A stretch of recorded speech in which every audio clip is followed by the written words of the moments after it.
ሰላም እንዴት ናችሁ? ደህና ናችሁ ወይ? ዛሬ ደግሞ ቆንጆ አምባሻ እንዴት አድርጌ እንደማዘጋጅ ይዤላችሁ መጥቻለሁ። በጣም ቀላል ነው፣ ትወዱታላችሁ ብዬ ተስፋ አደርጋለሁ። ትንሽ ጨውና ትንሽ ስኳር አድርገን ቆንጆ አምባሻ እንጋግራለን። የስንዴ ዱቄት ነው የምንጠቀመው። ትወዱታላችሁ ብዬ ተስፋ አደርጋለሁ። ወደ አሰራሩ እንሂድ።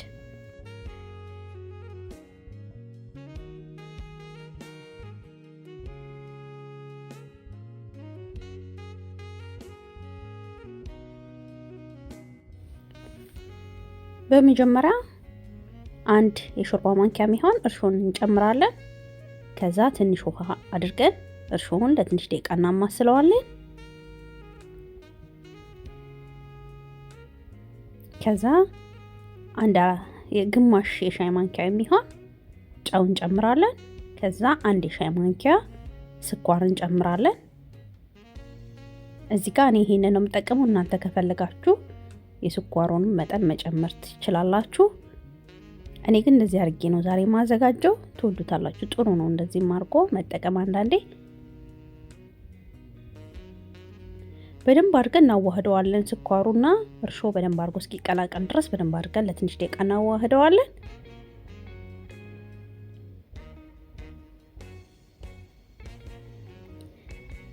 ከዛ የስንዴ ዱቄታችንን እንጨምራለን። 3 ኩባያ የስንዴ ዱቄት እንጨምራለን። ከዛ ትንሽዬ ጥቁር ቅመም እንጨምራለን። ይሄንን ውሃ ጠብ እያደረግን በደንብ አድርገን እናዋህደዋለን መጀመሪያ ላይ።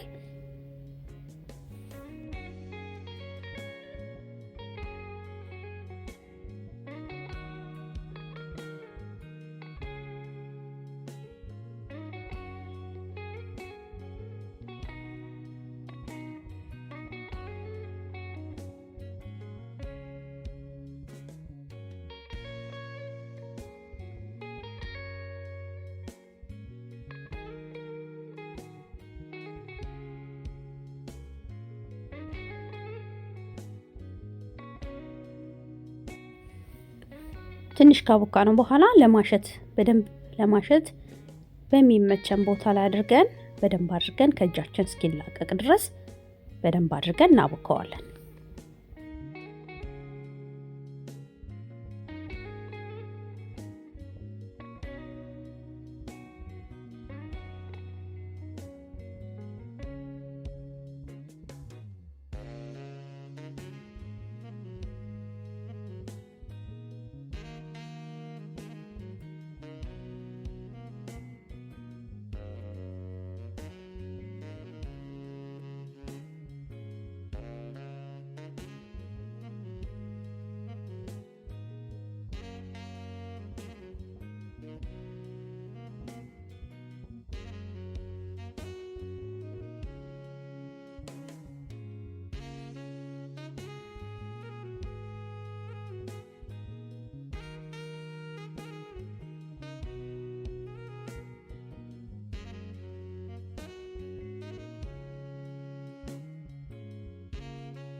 በደንብ አድርገን ካቦካ ነው በኋላ ምናስቀምጥበት እቃ ላይ ዘይት እናደርጋለን። ከዛ ሊጡ ላይ ደግሞ ትንሽ ዘይት አድርገን በደንብ አድርገን ከድነን ኩፍ እስኪል ድረስ እናስቀምጠዋለን።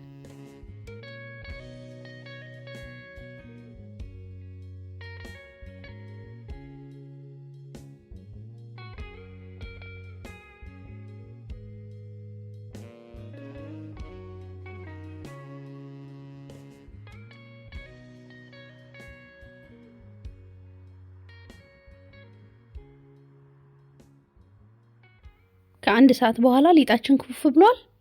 ከዛ ለመጠፍጠፍ በሚመቸን ቦታ ላይ እንደዚህ ዘይት እንቀባዋለን። እኔ እንጀራ ማውጫዬ ላይ ላስቲክ አድርጌ ላስቲኩን ዘይት በደንብ አድርጌ ቀብቼዋለሁ። ከዛ ሊጡን እንደዚህ አድርገን በምንፈልገው መልኩ ቅርጽ እናስይዘዋለን።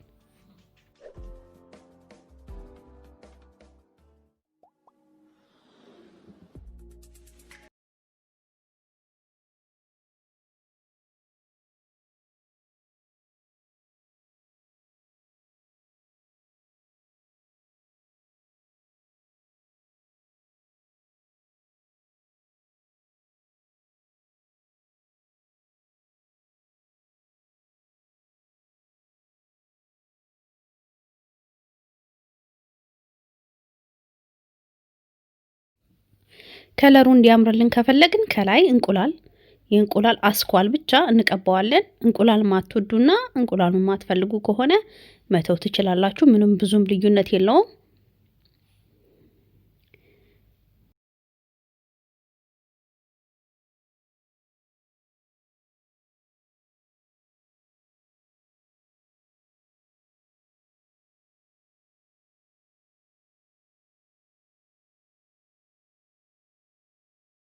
በመቀጠል እንግዲህ እዚህ ጋር በምታዩት መልኩ ቅርጽ እናስይዘዋለን።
እኔ የምጠቀመው ምጣድ ይሄንን ነው።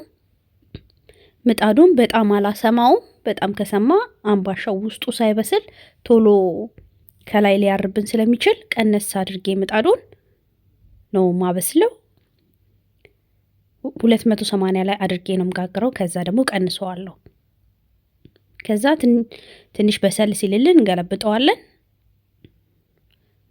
እሳታችን በጣም ቀነስ ያለ መሆን አለበት፣ አለበለዚያ ሳይበስል ከላዩ እንትን ሊልብን ይችላል። ኖርማል ምጣድ የምትጠቀሙ ከሆነ ደግሞ ሲሰማ ማጥፋት፣ አጥፍተን እንጋግራለን። ሲሰማ እናጠፋውና ቀስ እያለ እንዲበስል ማድረግ እንችላለን። እንደምታዩት በጣም ቆንጆ ሆኗል። በጣም ቆንጆ ሆኖ በስሎ ወጥቷል።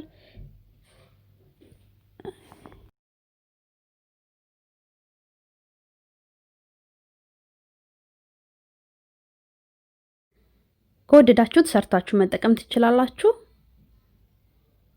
አመሰግናለሁ ስለተከታተላችሁኝ። ላይክ ማድረግ አትርሱ። ከወደዳችሁት ኮሜንት መስጠት አትርሱ። አመሰግናለሁ። መልካም ቀን ባይ። ሰላም ዋሉልኝ።